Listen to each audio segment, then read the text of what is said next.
TorahCafe.com. Does Judaism have any guidance about how to achieve happiness? Interestingly, in the same way that Inuits have many words to describe the subtle differences between different types and textures of snow, there are many words in Hebrew that describe joy and happiness. To name a few, there is sason, simcha, gila, rina, ditza, chedva, and tzahala, each of which describes a different shade of joy. From gila, which comes from the Hebrew word for a wave and describes spontaneous, exuberant joy, to the kind of exhilarated joy expressed in song and dance. Rina comes from the Hebrew root letters for song and ditza, dance, as well as sason, which describes a rather bittersweet joy that is tinged with sadness, such as when a parent walks their child down the aisle. And so, as is evidenced by the numerous, nuanced descriptions of joy in Hebrew, despite the many humorous stereotypes to the contrary, Jewish people take their joy very seriously. But what is the Jewish definition of happiness and joy? And how does it differ with the conventional understanding of happiness? The English word happiness is derived from the Middle English word hap, as in happenstance or haphazard, implying random chance or luck. In other words, if you were lucky enough to be born into ideal circumstances, you have the conditions you need to be happy. But if not, there isn't much you can do to impact your sense of satisfaction in life. On the other hand, besimcha, the Hebrew word for happiness, shares the very same letters as the Hebrew word machshava, which means concentrated, mindful thought.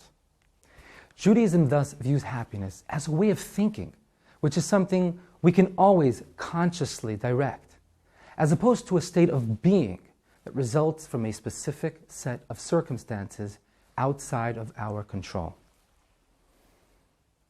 From this perspective, happiness does not derive from our objective state of affairs, but from our subjective state of mind. Put simply by Plato, reality is created by the mind. We can change our reality by changing our mind. Indeed, the Hebrew word sameach, happy, is actually made up of two words, sham, moach, which means the location of one's thoughts. In the words of the holy Baal Shem Tov, b'makom shemachshavto shel adam sham hu nimtza, which means you are where your thoughts are. And thus Judaism's solution to the happiness problem is to view happiness as a thought, making it an infinitely renewable resource, always at our disposal, rather than the winning of an existential lottery ticket. All it requires is a minor investment of mental energy and an enhanced awareness to stop thinking only about what's missing in our lives and to focus instead on what is present. Put simply, true satisfaction in life comes not from having the things we want, but from wanting the things we have.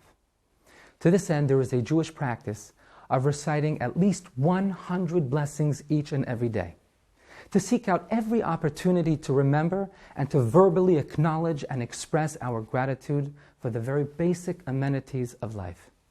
Because in life, the only things that we truly have are the things that we appreciate that we have.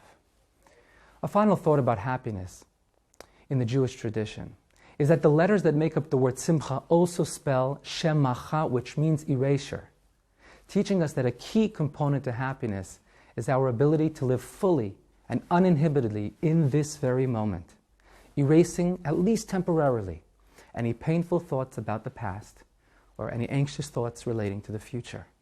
Now is where true happiness is truly to be found.